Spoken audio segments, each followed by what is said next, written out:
구약성경 961면 아가서 1장 1절에서 4절입니다.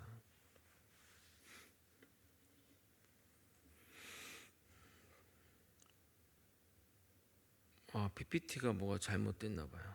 그냥 성경책 보시고 이렇게 하시면 될 것 같습니다. 자, 짧은 본문이니까 다 함께 합독하시겠습니다. 솔로몬의 아가라, 내게 입맞추기를 원하니 내 사랑이 포도주보다 나음이로구나. 내 기름이 향기로워 아름답고 내 이름이 쏟은 향기름 같으므로 처녀들이 나를 사랑하는구나. 왕이 나를 그의 방으로 이끌어 들이시니 너는 나를 인도하라. 우리가 너를 따라 달려가리라. 우리가 서로 너로 말미암아 기뻐하며 즐거워하느니 내 사랑이 포도주보다 더 진함이라. 처녀들이 너를 사랑함이 마땅하니라. 아멘. 데살로니가 강의하기에 앞서 짧게 아가서를 달아보도록 하겠습니다. 저자는 솔로몬이고 솔로몬의 아가서라고 말합니다.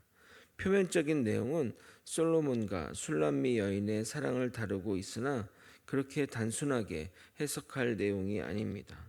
성경은 모두 하나님에 관한 이야기이기에 성경 인물이 쓴 저작일지라도 하나님과 관련 없는 책이라면 성경에 포함되는 것은 문제가 있습니다.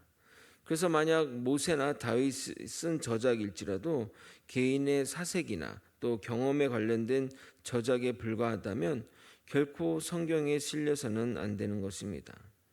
그런 차원에서 아가서는 많은 논란을 일으키는 성경이기도 합니다. 왜 이게 성경에 포함되었느냐?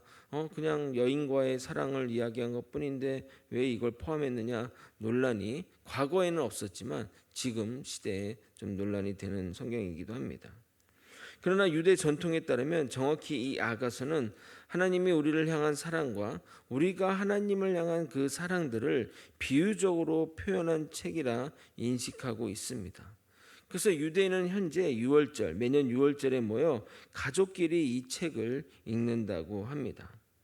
그래서 이 성경의 해석은 하나님과 이스라엘 백성의 관계 또는 예수 그리스도와 교회의 관계를 상징적으로 표현했다고 이해해야 합니다. 오늘은 개론만 하도록 하겠습니다. 오늘도 말씀 가운데 은혜가 있기를 예수님의 이름으로 소망합니다. 아가서를 그냥 보면 그냥 이해가 안 될 수도 있습니다. 그 이유는 남여의 대화로 구성되어 있기 때문입니다. 이런 형식의 성경은 아가서가 유일합니다. 1장 2절부터 7절은 여인이 말하는 것이고 8절부터 11절은 남자가 말하는 것이고 12절부터 14절은 다시 여자가 얘기하고 그리고 15절부터 17절은 또 다시 여자가 얘기하고 또 2장 1절부터 여자, 2절은 남자, 3장 7절은 여자의 대화 이런 식으로 구성이 되어 있기 때문에 그냥 추측하기로 이것을 가지고 연극을 한 것이 아닌가라고 추론하기도 하지만 그런 문헌적인 근거는 존재하지 않는다고 합니다. 그것보다는 아가서를 이렇게 연결된 시로 보는 것이 알맞은 판단이라 하겠습니다. 그러니까 서로의 대화예요. 남자가 얘기하고 여자가 얘기하고 그러니까 갑자기 뭔가 좀 그런 것들을 모르고 보면 이게 도대체 무슨 얘기를 하는 거지 남자가 됐다가 여자가 됐다 막 이렇게 혼란스러운 모습들이 있을 수 있다는 겁니다. 총 117절 중에 여인의 목소리가 70절이고 40절이 남성의 목소리고 나머지 7절이 여인의 친구들의 목소리로 할당되어 있습니다. 그러므로 이 아가서를 이끌어가는 그 주체되는 대상이 여성임을 보여주고 있습니다. 이 사랑의 노래에 있어서 주도적인 것은 사랑을 열망하는 한 젊은 여인의 목소리입니다. 아가서는 연인의 입맞춤에 대한 그녀의 간절한 바람으로 시작되고 그녀가 그를 친밀한 사랑으로 간절히 초청하는 것으로 끝을 맺습니다. 아가서의 히브리어 제목은 쉬루 하쉬름, 즉 우리말로 얘기하면 노래 중에 노래로 송 오브 송, 즉 가장 뛰어난 노래라는 의미입니다. 근데 우리말은 그 우아할 아자에 노래 가자를 사용하여 의미로는 우아한 노래라 이렇게 표현되고 있는 겁니다.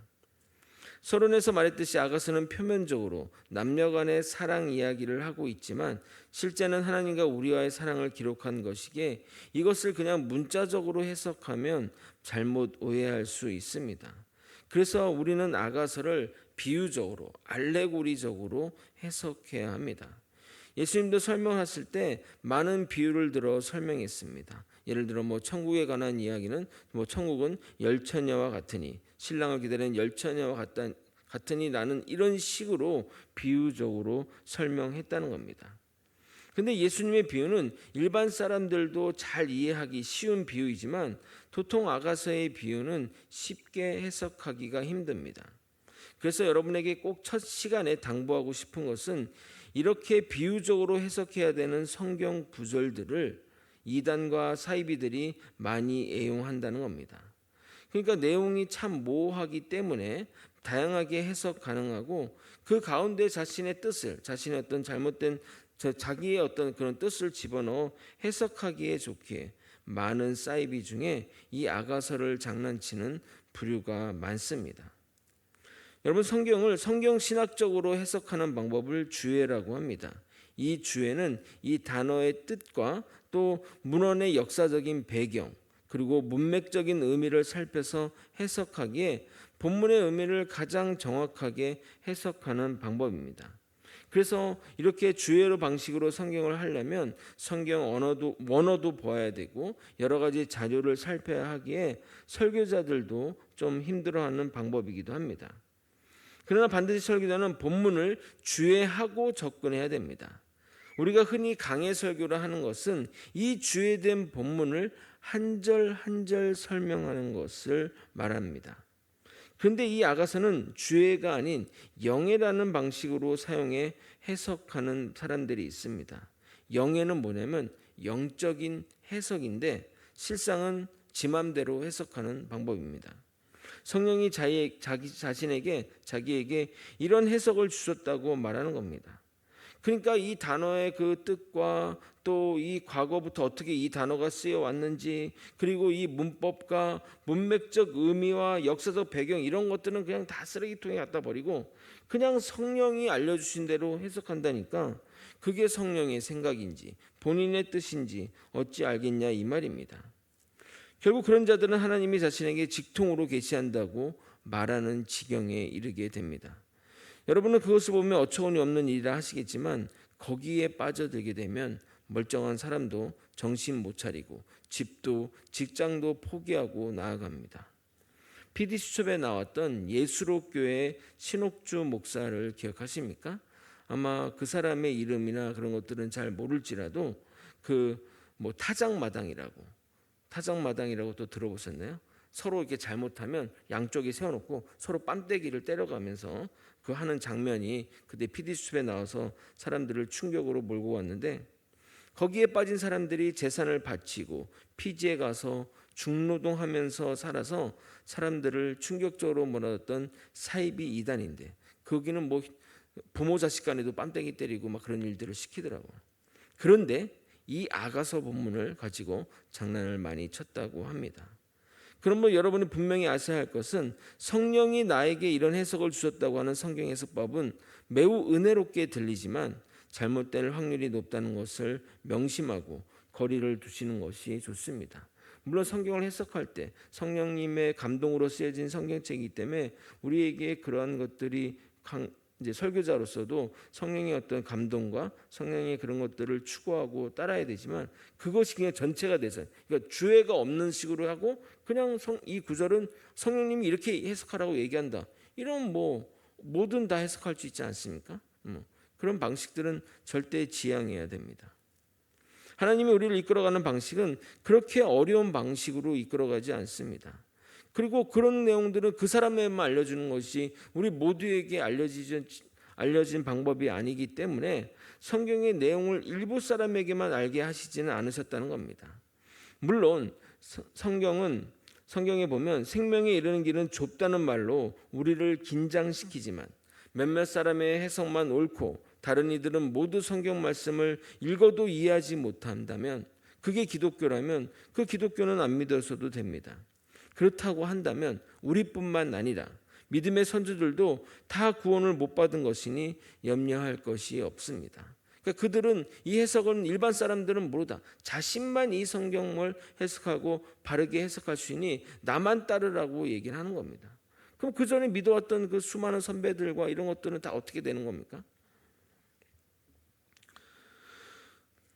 그렇다고 한다면 우리 시대뿐만 아니라 믿음의 선조들도 다 구원을 못 받은 것이니 염려할 것이 없습니다. 뭐 그런 이유로 모세도 사도 바울도 지옥에 간다면 뭐 아쉽지 않지 않냐 이 말입니다. 제가 이렇게 이야기하는 이유는 가끔 이단 영상을 보면 정말 말도 안 되는 해석인데 성도들은 아멘 아멘 하면서 눈물을 흘리는 것을 볼 때마다 부하가 치밀어서 그렇습니다. 여러분이 유튜브에서 뭐 아가서 강의하면 주로 그런 것도 여자분들이 많이 또 설교를 하세요.